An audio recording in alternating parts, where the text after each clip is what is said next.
My name's Cam Portland. I'm an artist from South London. Heritage is from Portland, Jamaica.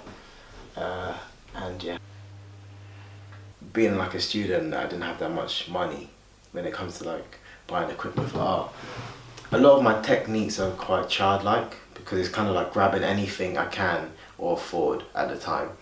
Or even still now, I'm just kind of making the most of it. So for example, these are oil paints and I wanted to make certain different colours, so I just blend it with my fingers until it created a new colour.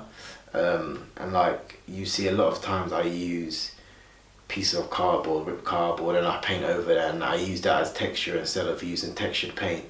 And yeah, a lot of times if you look at in detail my work, you realise that the equipment that I used isn't like sophisticated equipment. It's just the way I kind of try to manipulate these materials to give the illusion of something else which people might spend like £100 on.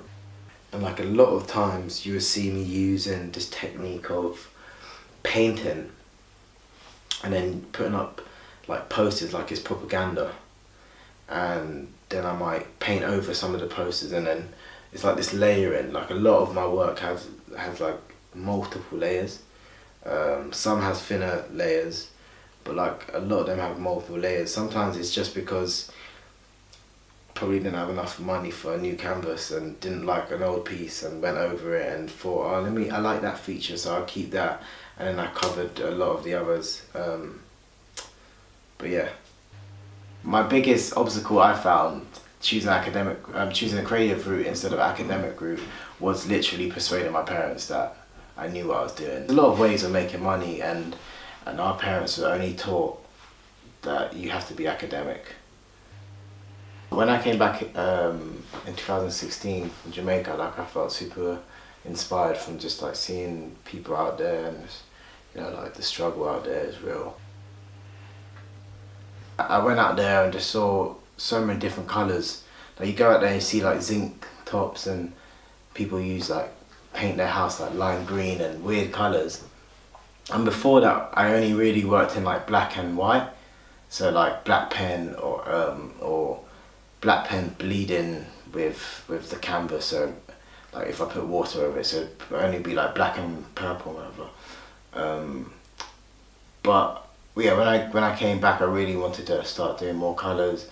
I started focusing more on the caricatures of like that was inspired by like San people, but actually looking at their features and doing it more in my own style. The reason why none of my caricatures ever are drawn in brown or different shades of brown is because black people come in so much different colours that I want the features and the feature to come through, and they could be yellow, red, orange, green, blue, and you still be like, I know that's meant to represent a black guy. Maybe the colour is, instead of his skin, obviously the colour could be the emotion that the person is experiencing. Me growing up knowing all this history of racism that my family members has experienced is the reason why you see me try feature all these caricatures make these caricatures that have bigger lips and wider noses and bigger cheekbones and stuff, and like curled hair if they do have hair,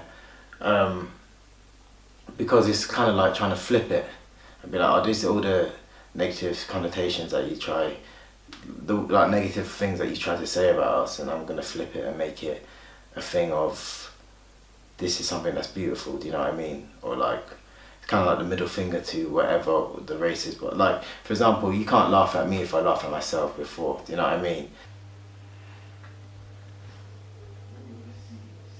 Sometimes I don't actually like being identified as a black artist, because if you're white, you're not going to be a white artist. Do you know what I mean? It's only like Hispanic artists, black artists, and if you're white, you're just an artist, where everyone's an artist, you know what I mean? It shouldn't ever be segregated in the art world as well. That shouldn't, art should be a thing of like community, and everyone is accepted. It shouldn't be, you're a black artist, you should only exhibit your work with other black artists. Like, that's amazing if you guys are coming together to have a platform so you can showcase your work, because maybe you're not getting accepted in galleries. But I feel like it kind of puts a glass roof, do you know what I mean? A glass ceiling, I mean, on my work, and as a creative, inspiring creative, and I don't really like it.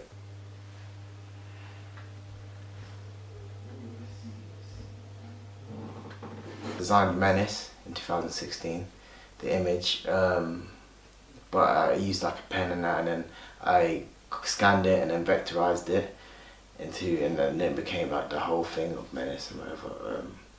And then pretty much decided I wanted to make a clothing line from the Menace, and also just push forward with my art portfolio. I find it hard saying what my goal is, and that's what was the most difficult thing of expressing to my parents that I want to go down the creative route. It's like, what's your end goal? Do you know what I mean? It's like, is it to have a one solo exhibition? Is it to sell work for brands? But when you're creative, it's always a new things. You know, it's always new goals. The ideal success isn't through money for me. You could be a complete sellout with crap work, and that's not what I aspire to. Do you know what I mean? I aspire to be a successful artist and a respected artist, really. That. If I was to say a goal, that's what my goal is, and I'd be happy with that.